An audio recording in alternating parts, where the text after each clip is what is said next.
Hey everyone, welcome to another episode of Black USA Crypto News. We made it through another week. Hope you're doing well.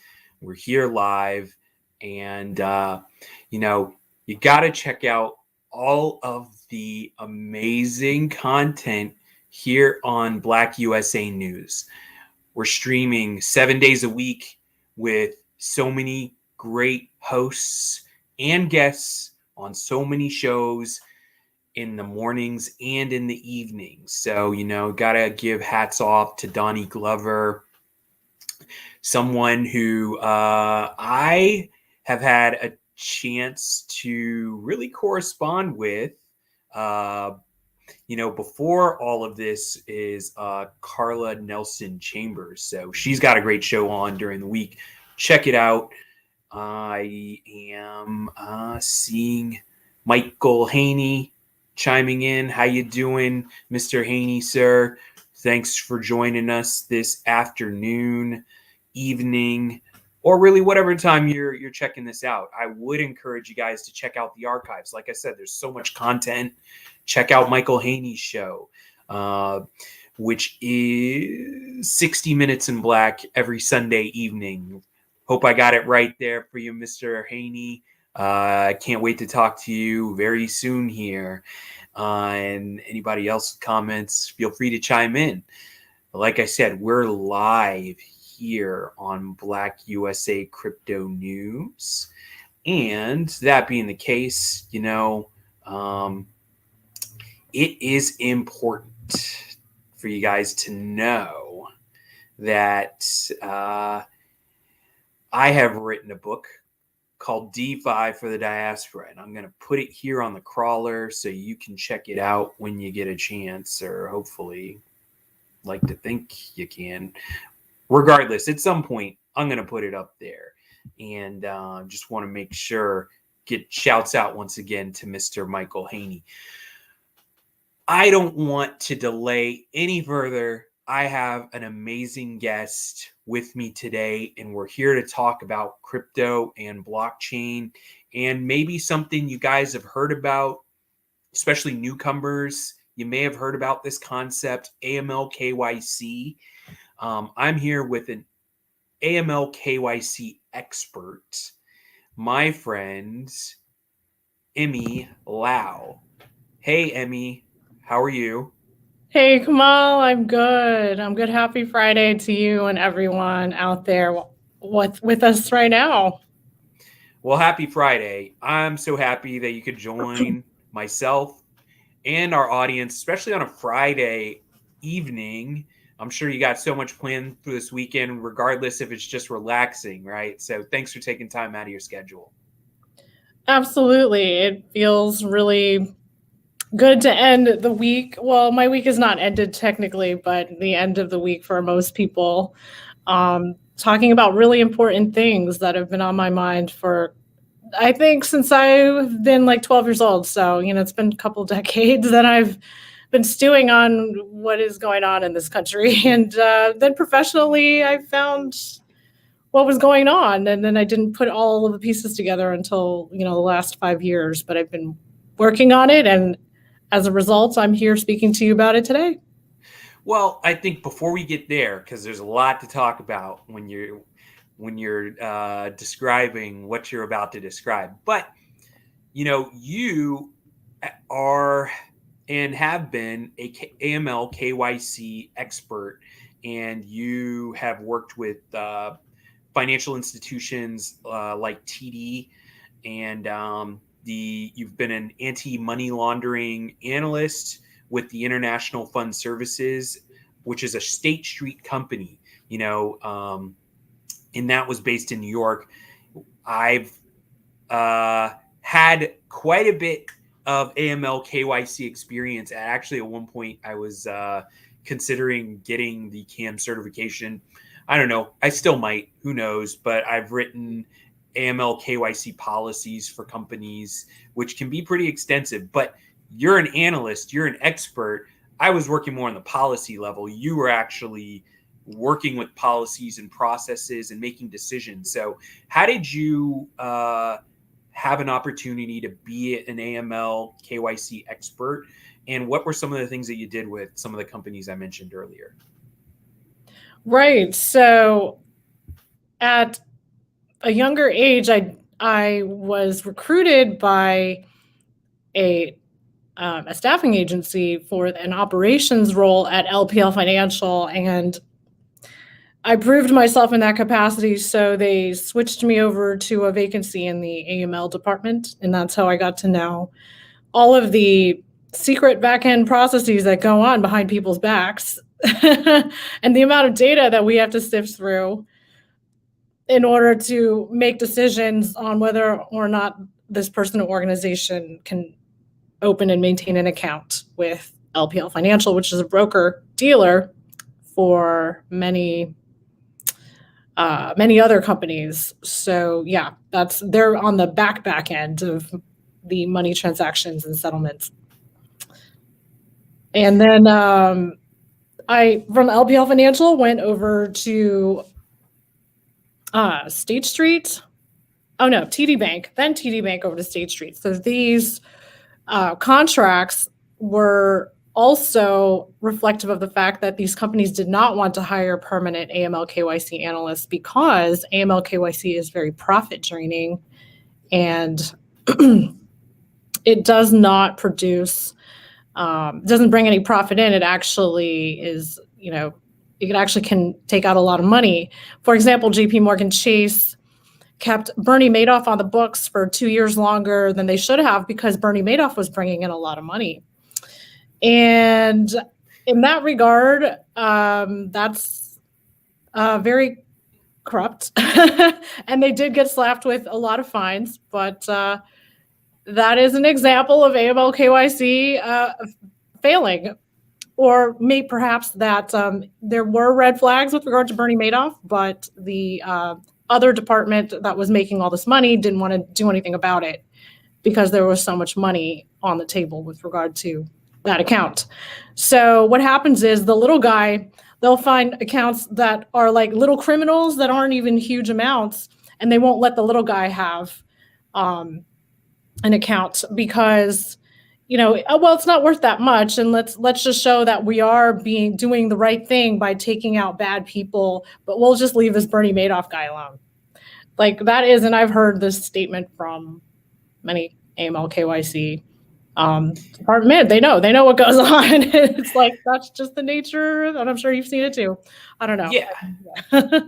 I think to speak to what you said, AML KYC is a compliance operation. It's a compliance function within financial institutions to verify customers who say they are, or who are, to verify that customers are who they say they are, right? Yes. And like you said, that is cost intensive. That's not revenue generating. And that's why financial institutions, like you said, may look the other way on accounts that are bringing in more money rather than operating in full compliance of their own policies and anti-money laundering laws. Sorry, I had to slow it down a little bit. But, right? Yes, it's a very interesting process because when I found out the history of money laundering of the wealth in this country, and it really analyzed the history of work and labor and how much money that had generated in the South for the slaveholding states, and why there was a war that went on, because otherwise the slaveholding South, with all their money and power, would go ahead and make all the other states slaveholding enabled states. So that would have spread the slave labor, and then it actually would have spread northwards, and it actually would have been not just Black people, but poor white people would have been also enslaved under that same law, if the slaveholding South would have continued as is, and if the North did not take control. So that is a huge situation. However, certain things haven't been mitigated, and they've gone worse. The 13th Amendment sort of is a double-edged sword.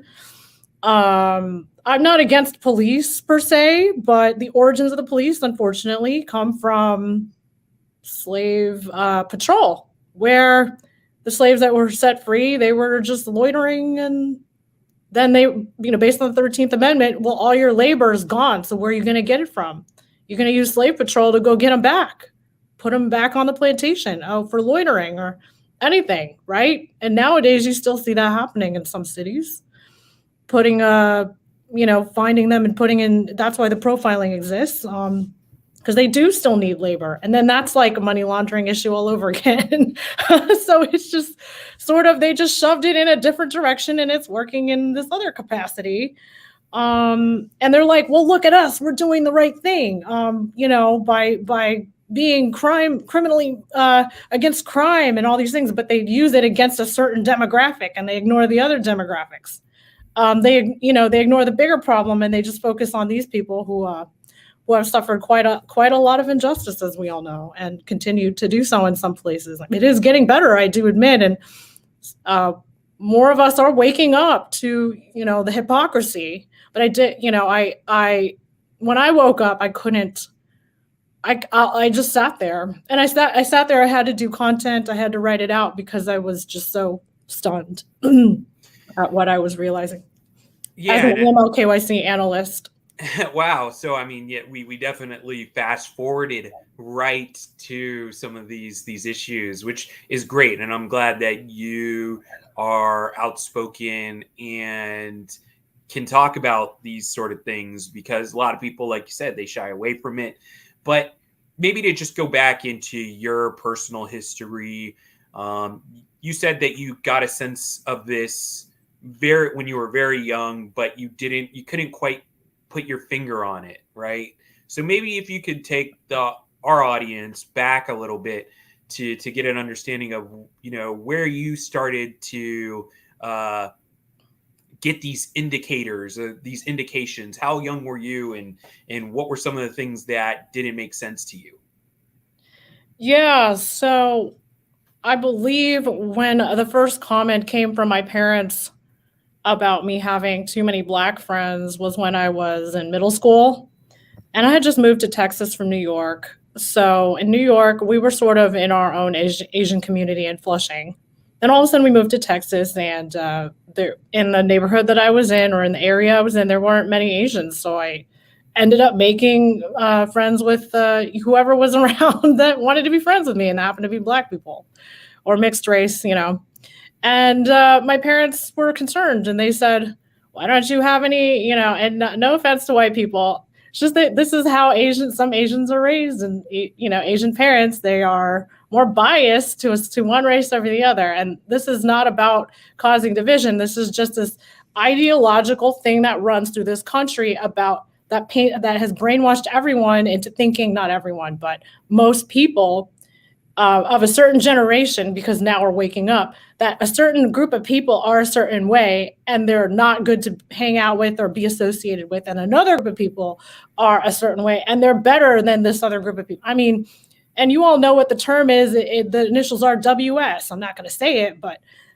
that's what and I had no idea that existed. It was so strange. And I didn't understand. I think I was shocked. And in that 11, 12 years old, you just don't even know what to think. You just want to please your parents, and you don't even understand why they're, I was just so confused.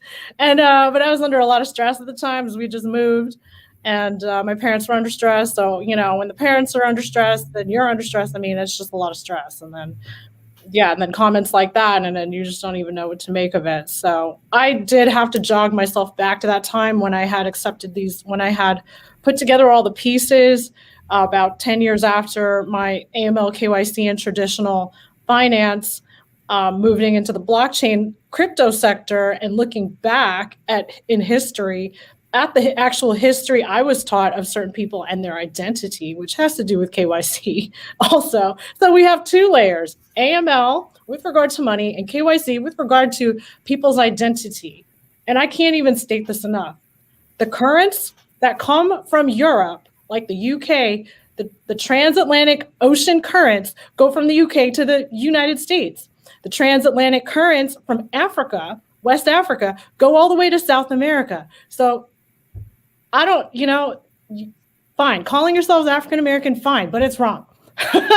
More like your Black Europeans that became your American, and that's exactly what, look at the currents. They're the same today as they were 400 years ago. And we could go into all this, but the history is completely just negates archaeological evidence, for one, and two, negates scientific evidence that still stands today. So these historians are being paid off. I went to NYU, I have a history degree, and I was extremely upset when I found out that they told half truths. And I want a refund, but I have a degree, whatever, and I'm just gonna live with it. But I speak out of me, like, being lied to and having paid for these lies. $100,000, I had like 50% scholarship. So it was like way more, but that's a form of gaslighting. And I'm not even going to go into how bad, the disenfranchised group of people in this country have been gaslit. That's like layers of gaslighting. I'm just talking about myself and how I've been gaslighted, and I'm upset. So, I can imagine, like, for this group of people that have been wronged over and over and over again, and you go over some of that in your book, DeFi for the Diaspora, and now the rest of us who are in that other group that aren't disenfranchised, we're feeling it too, but it's still like nothing in comparison to the amount of years, and it's like ingrained in this other group. So this karma is now starting to get felt, and we all need to do something about it. It is now time to stand up and do something about it and say something. And I'm so glad this is finally coming out, because I believe everything is going to get called out. The media, the education system, from K through 12, including the universities, and all these historians that have been paid to do paper genocide. For example, Black Indians, they were reassigned as coming from Africa. They didn't come from Africa, they were already here. And they did that in order to deny them reparations. That's a money laundering problem. When there's no justice, there's a money laundering problem. That's a crime. Money that is owed to certain people, then is not paid. That's stolen funds. And so all of that money is now in circulation in the economy today. It's throughout the entire world.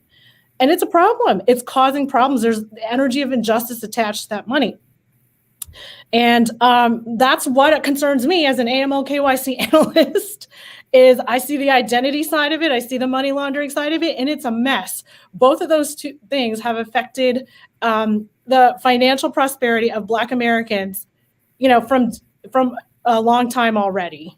And I won't go too deep into history. I'll just stick with this country. But it's astounding to me. When you look at a dollar bill, all those symbols of wealth come from Northeast Africa, Egypt, the pyramid, and then we have these obelisks in all these different cities, which, by the way, I think some of the evidence is, like, the real evidence is these monuments were built a long time ago by certain people out of Africa who had a unity consciousness, who created these structures. And that's why we see similar architecture throughout the entire world of a certain people building these structures, because they had the same consciousness, the same mind to work together. And I believe we are headed back to that. But there are always people who are going to try to detract and cause division. And this is where we need to transcend. Yes, we need to know our history. We need to know identity. We need to know our roots. Every one of us needs to know our roots. This is not a racial thing. This is an archaeological, scientific thing.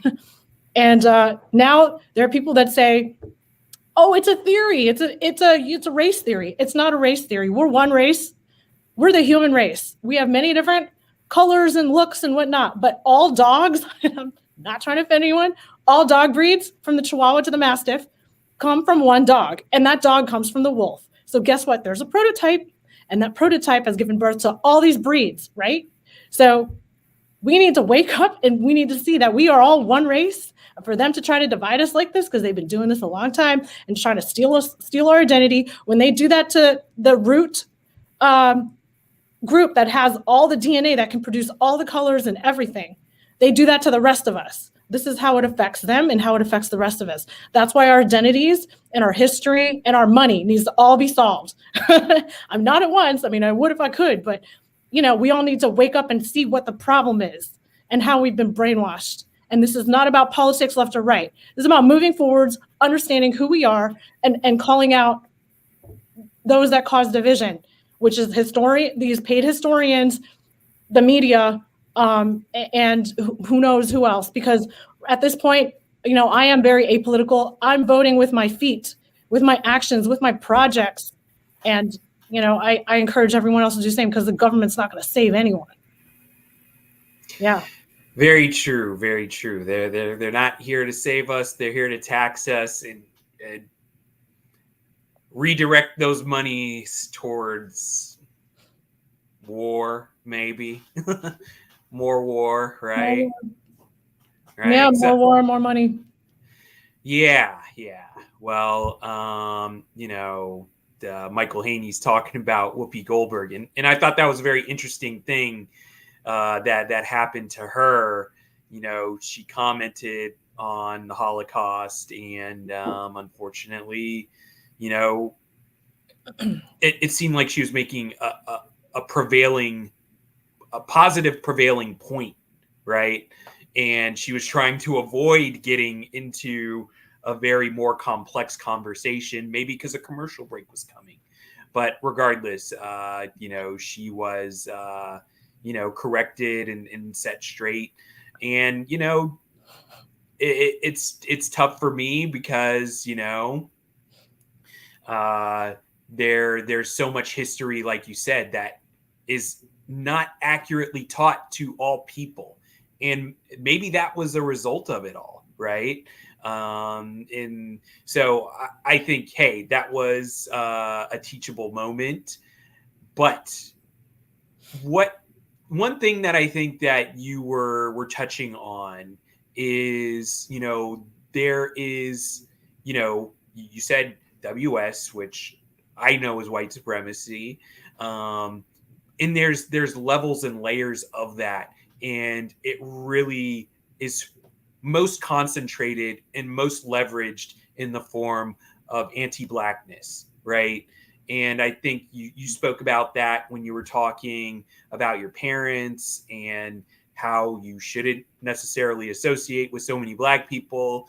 I think we also saw it, and I had a conversation earlier this week at all places from my job, which I thought was interesting, but about the Stop Asian Hate movement that took place and how there's anti-Blackness that was present within that movement. I mean, where I detected it the most was the Atlanta massage parlor shooting, where, they were trying to humanize this killer. He killed defenseless people, and yes, there were Asian women who were killed, and that's who got highlighted and focused on the most. But there are other non-Asian people who got killed in that massage parlor who we don't even know those people. That's the thing, right? Yeah, that's the media. They're trying to paint one race over another, and they do this to every race to make us all feel funny.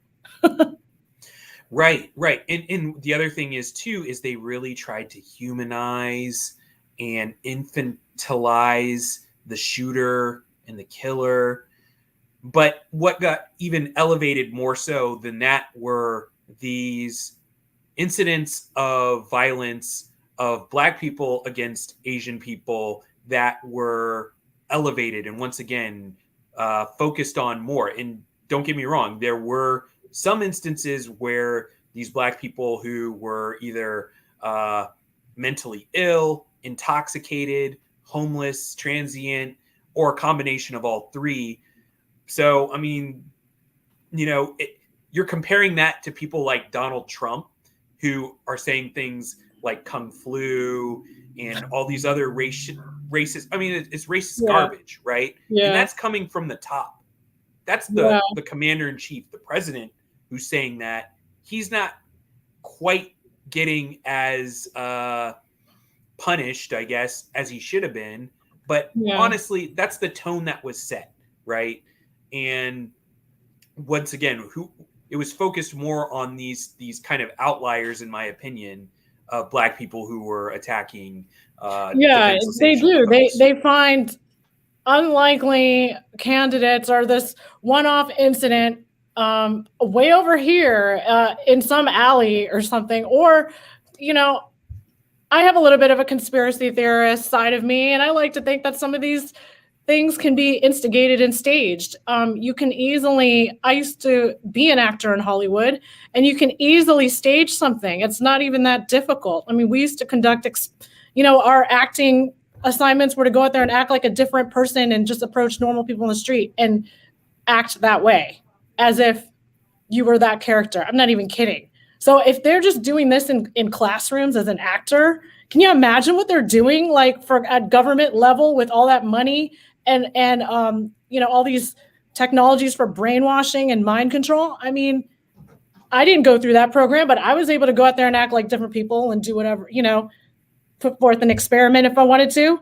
And so this is what we face today. We don't know what's real. We don't know what's fake, but we do know there is an agenda by the media to divide people, to trigger people. So I'm an Asian female, and now I see this Asian female in New York City stabbed 40 times by some person. And then I see all this anger from my fellow Asians talking about, how dare you when we live in a peaceful New York City community. And, now I can't even let my daughter go outside. And you know what? The test was for me. Am I going to get upset? Okay, sure. If it happened, I'm upset, but I'm not going to because I know the media's agenda, I'm going to look straight through the story to the media's agenda at the root. And I'm going to go, I know what you're trying to do, media, and you're not going to get me. It's not going to ruin my day. I don't know if this is real or fake, but the truth of the matter is I know the media's agenda. So I'm going to stare them right in the face, right in their stupid headline. And I'm going to go, yeah, that's why you painted her as this sweet Asian girl with all the promise in the world. And now she got stabbed and she was the sweetest person ever. You know what? I know they're trying to upset me. And that's exactly what they do to Black people every single day. Oh, look at this guy. He had a kid. He didn't do anything wrong. He was just minding his own business and he got shot. Yes. Horrible thing to happen. But I encourage all of us to see beyond this stupid headline and see the agenda that is going on. They're messing with you. They're messing with you. Don't let them mess with you. I think a good example is. Oh no, you froze.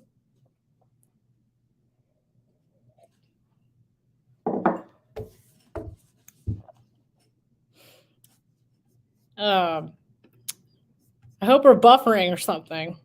Maybe I should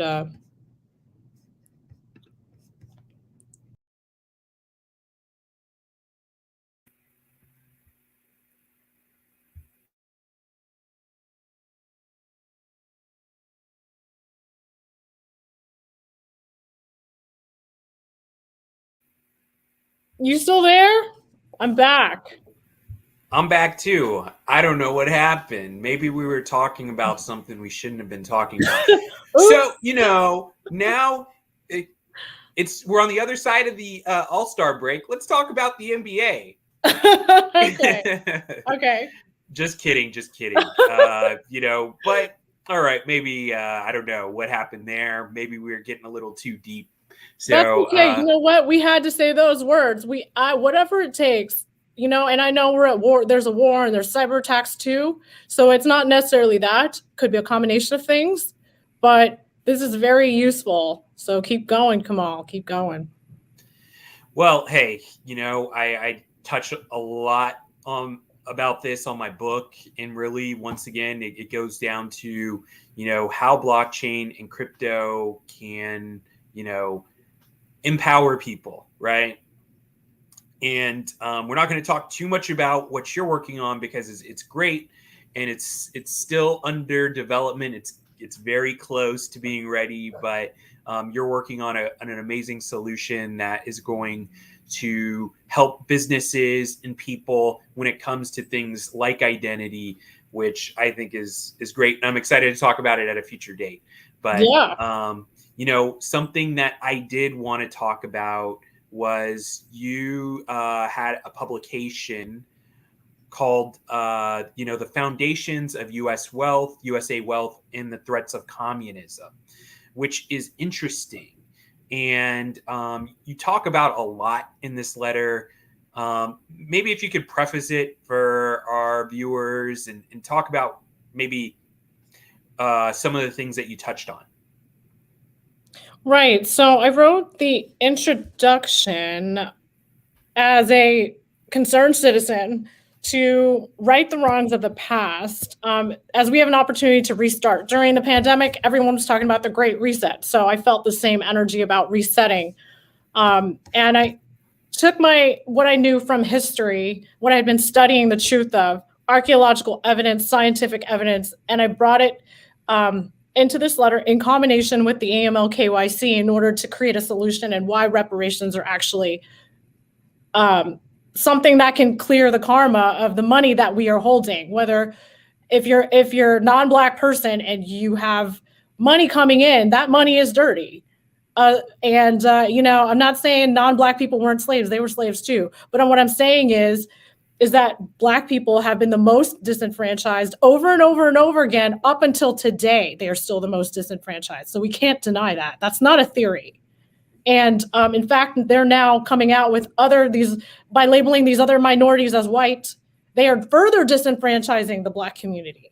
So I wrote this letter to kind of point it out. Hey, where do we come from? What does the DNA say? What does the archaeology say? Why do this group of people get to produce all hair textures, all skin colors, all eye colors, but then when all the other breeds of races, and I have to say it that way, can't produce Black people, can't produce that? That is because they have the master DNA pool, logically. This is not a theory. This is pure logic, and this has nothing to do with superiority or not. Look, the mainframe is not any better than the iPhone, but without the mainframe, you don't get the iPhone, plain and simple. Okay. And then we have anti-Blackness. So the original people of democracy came from Northeast Africa. That's where they started practicing it. There was a library in Alexandria, which is in Egypt. All people of the modern world, or ancient world back then, from Greece to Italy to Europe to Asia, would come and study at this library. And so that's where, it's close to the pyramids, it's close to the Sphinx. And there was also a huge civilization at the time. And even science says that now science isn't always correct, but I'm just stating here, archaeological science is usually, they have the carbon dating, they have, they can see what went on. It wasn't always a desert, right? So they saw that there were lakes there. It was very lush and green. The Nile really brought a lot of life there, and now it's a desert. So there's things underneath the sand that we don't know about.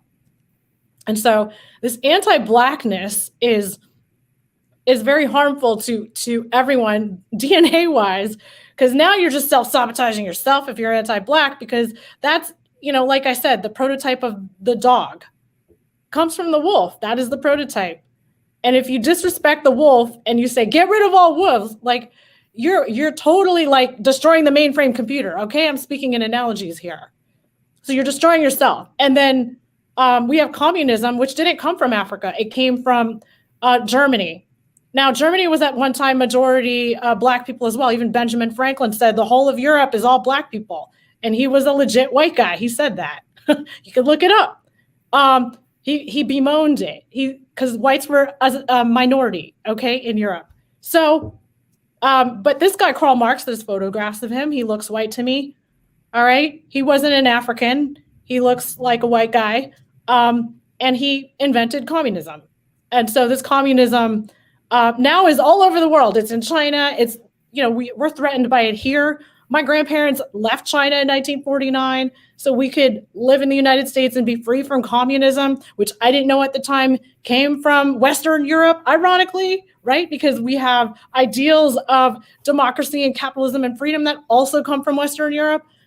It's very ironic. So there's another paper that I came across that sort of ties into this paper about Germany, and how interesting it is. We have Protestantism, we have communism, both of which are corruptions of something underneath that actually had a lot of good, because when the Communist Manifesto was written, there were good ideals in there, but it got twisted And I'm not saying it's a good thing. I'm just saying that when you force and it's all based on an elite ruling everyone else, that's not true communism either. So I'm not demonizing those who practice communism on a voluntary basis. I know there's communities in Tennessee and these Christian communities that do that, and that's great. They do it voluntarily. Nobody tyrannizes them, and they live at peace fine. I'm talking about a completely different kind of communism that is coming out of China, that came from certain groups of elites that came from Germany. So that's what we're facing now, which is very, very scary. So I went into how this form of, back to Germany with their WS, right? That kind of supremacy, that came from there. Protestantism, communism, and WS. It came from there. And I'm sorry I have to bring this up, but Kaiser Permanente. We all know that's a hospital. The last Kaiser I know of was Hitler. And what is this Permanente? Permanente? That's like the word permanent. So what does that mean? And who birthed this WS movement? So when you see the name of that hospital, yeah, that's what I think of. It's right in your face. It's right in my face. And I don't even know what to say anymore. They're very efficient. And, just like, all German products are very efficient. They're great. But hello, look at the ideology. Look at it. And I know a lot of great people of color that work there. I mean, I don't know them personally, but I see that they do work there. But look at it. It needs to be called out. That name needs to change. What is this? I'm like losing my mind over these things, but this is what I see here and there. But feel free to interrupt me anytime. No, I was going to say, I know great people of color and non-color at Kaiser who work there, and they do great work. But you're right, it is an interesting name. Where did that come from? And a lot of people would ask me about my book and really crypto over the last few months when the markets were warming up. They're like, yes, how can we use crypto to create a better Black socialist, communist, economy? And I'm like, wait a minute. And some people think that's what the book is about, is creating a communist or a socialist economy. Or some people think that, and I mean, these are people who don't read it, first of all, but they think it's, you're trying to be an anarcho-capitalist, right? A capitalist anarchist, or a capitalist antichrist, or I don't know, whatever. I've spoken at churches before, and I get a lot of that devil's money talk stuff every now and then. But really, at the root of it is, hey, it's not about capitalism or socialism. Mm-hmm. It's about us using the technology for our best interests, right? Now, capitalism, going to a lot of what you've spoken on, has been forced on us here in the United States. And it's been forced on us to extract capital, extract labor, ultimately not in our best interest, right? So let's use it to our best interest. And then sometimes, hey, like you said, in certain instances, cryptocurrencies can be used in a way that is socialistic or communistic, and it's meeting our best interests in maybe a local capacity, right? But if we're looking internationally and using it for commerce cross-border, then that's where capitalism is probably going to work out better. But regardless, it's up to us in a permissionless environment to stop for permission. We have the authority to leverage this technology, once again, in our best interest. That's going to help us close the racial wealth gap, or at least, once again, at least help us close that racial wealth gap. So time is of the essence for us to start doing that now. Yeah. I mean, ironically, when any of us is anti-Black, we're also anti-everyone else. That's what it causes. When we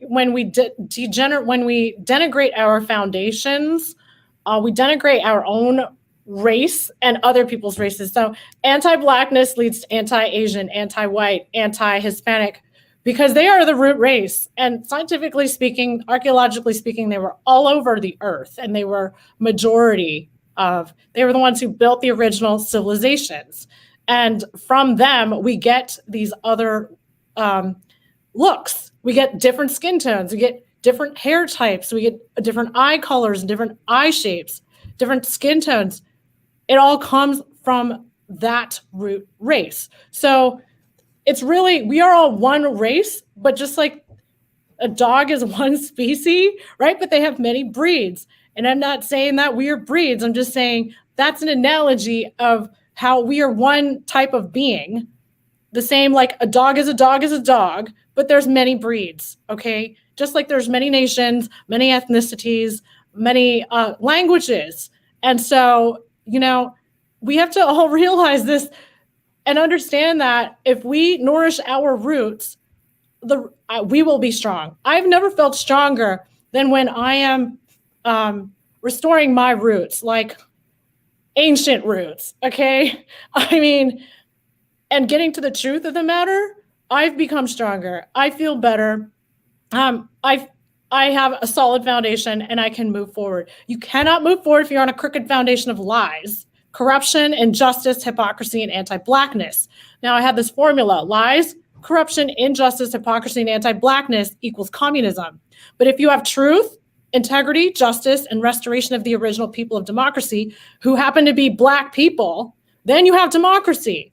So this, at the root of it, anti-Blackness is going to lead you straight to communism. I mean, that's why it came out of Germany, because they were very, first of all, anti-Semitic, even against white Jews. So of course they were anti-Semitic against Black Jews. They were just, and they were the same race. But because, you know, it wasn't about race, it was about belief systems. But if you're like trying to get away from Blackness and the origins of it and the governance and the organization of it, which a lot of it, you know, comes from these huge religions, Islam, Christianity, Judaism. A lot of those original people were Black. Now, let me make the exception. Apparently, Muhammad was a white guy, and a lot of it is documented in his, but anyway, but a lot of the followers are people of color, okay? So that's what I'm getting to. But I'm just saying that at the very root of it, if you're anti-Black, you can't even have the truth, because the people of the Bible, even and without the first 5 books, you don't have Judaism, you don't have Christianity, and you don't have Islam. Islam relies on the first 5 books. The people of the first 5 books, called the Torah in the Bible, were a certain type of people. They were the root people. I mean, and that's written on the walls of Egyptian hieroglyphics. You see the Hebrew slaves and whatever they're doing, they're all dark brown. I mean, they weren't my color. They weren't some other shade lighter than me. They just weren't. That's just the truth. And there's nothing racist about it. It's just written on the walls. It's in front of our faces. I mean, so right. Let's get past this and let's get to the truth, because we need our democracy. The point is democracy. It's not white supremacy, Black supremacy, Asian supremacy. It's freaking democracy. That's what this is about. Thank you. No, yeah, no problem. And I think, you know, democracy is under attack when, you know, people are trying to deflect people learning history, and once again deflecting to a course that's taught in law school, right, as an elective, right? So it's so remote to say, to blame critical race theory for history, quote unquote, not being taught properly. You know, I don't know. There's a lot there with that whole argument nowadays and what's going on with it. And I think hopefully people are seeing through it and seeing it for it's really a ploy, right? It's a distraction, a deflection. I've made jokes about it a number of times on my show, right, about critical race theory. But it's certainly, if it's being taught in law school, it's certainly not being taught in 3rd grade. That's like saying, you know, they're teaching people quantum physics in 2nd grade and we need to be concerned about it. Like, it's just not happening. And these people, you know, goes back to what you said. It's anti-Blackness, but I want to give you the last word here. I want to also thank you again for taking time out of your schedule to join us today, talk a little bit about AML KYC, and certainly you had a lot to say about anti-Blackness, and it gives us a lot to think about. Yeah, it is. It's a lot, because I speak to, my DNA comes from Europe, it comes from Asia, it obviously comes from Africa as well.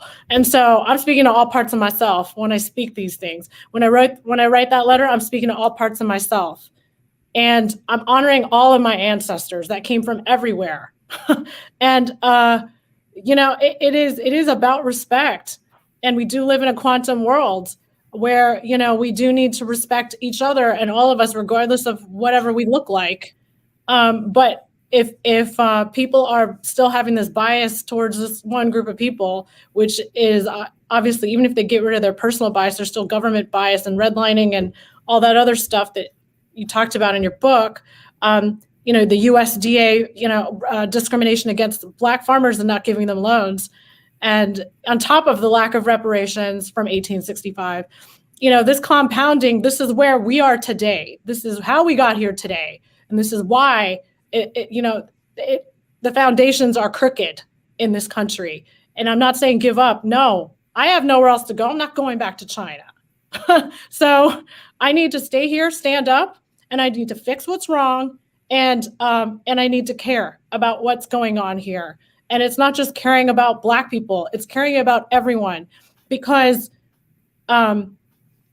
everyone, we all contribute to making this country great. But we can't allow the hypocrisy to continue, whether the government allows it or not. Calling it out is the best thing we can do, along with protesting for our rights, right? So we have this group of people that have been shouting for over 100 years now, 150 years, almost 200 years, like, where's our due process? Where's our ability to pursue happiness? Where are our constitutional rights? Hey, man, why can't I create my Black Wall Street? Where is that? Exactly. They have not had a chance.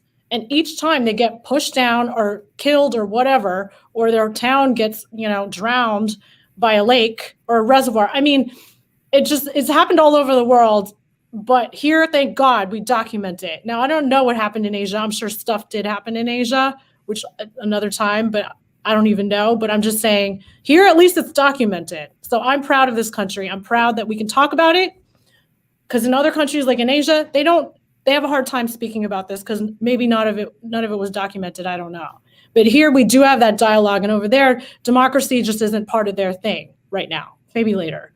But the fact that we in America can lead this conversation about the disenfranchised root people that have lived all over the world, not just here, that is what I'm proud of. And we can preserve that. We can keep it going. We can save this country. But we have to know the truth of what happened here. We have to understand true history. We have to push back against the agenda. We have to be aware of the agenda. That when we call truth theory and theory truth, that will greatly affect you. When you believe a lie to be true and truth to be lies, your whole world is going to be upside down. You're not going to know what's what. And by the way, imposter syndrome is at an all-time high. Guess where that comes from? Anti-Blackness. Because when people don't recognize where they come from, they don't know who the heck they are, and good luck. And I feel sorry for them. But there's the answer. I gave you guys the answer. Don't be anti-Black. You will get to know yourself, know your ancestors, know your origins, know where all your knowledge came from. Where was the first library?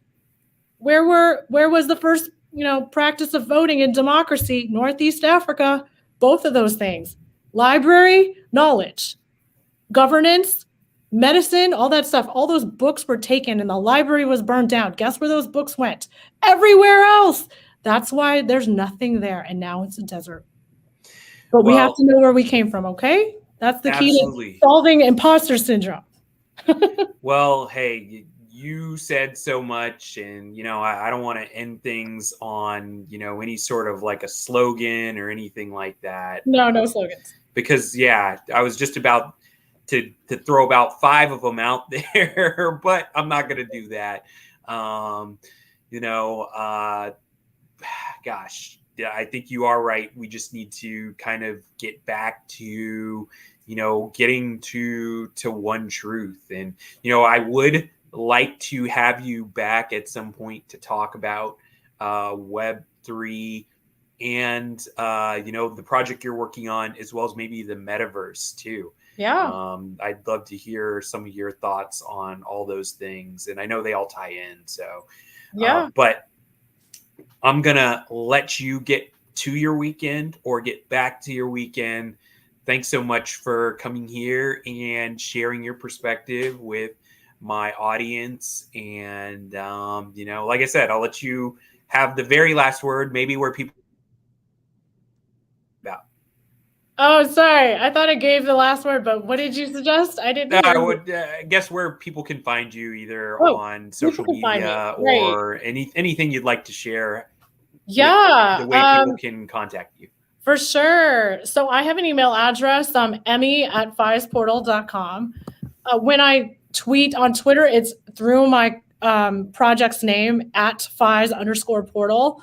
So you can follow my project on Twitter. I don't normally comment about anti-Blackness through my project just because it does, we are trying to get investment. These are all just my personal points of view, but I am the one that is leading the project. So when for example, after reading Kamal's book, I really learned so much about how to get this project, going where it's a safe haven for everyone, not just for one group of people.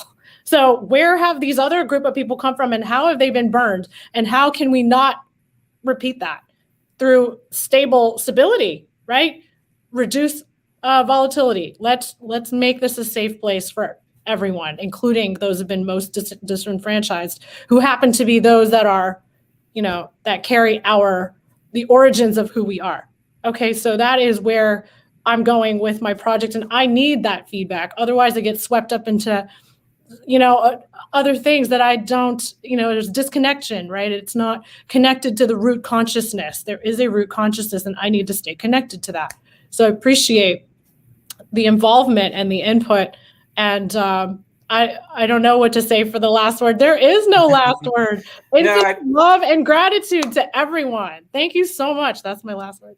There you go. I think that's the best way to do it. We're all operating in a space of love and gratitude, as we should. This has not been a discussion to, punch down on anyone or attack anyone. It's just, this is a perspective that's not commonly shared. So I'm glad we had a chance to do this evening on Black USA News, Black USA Crypto News.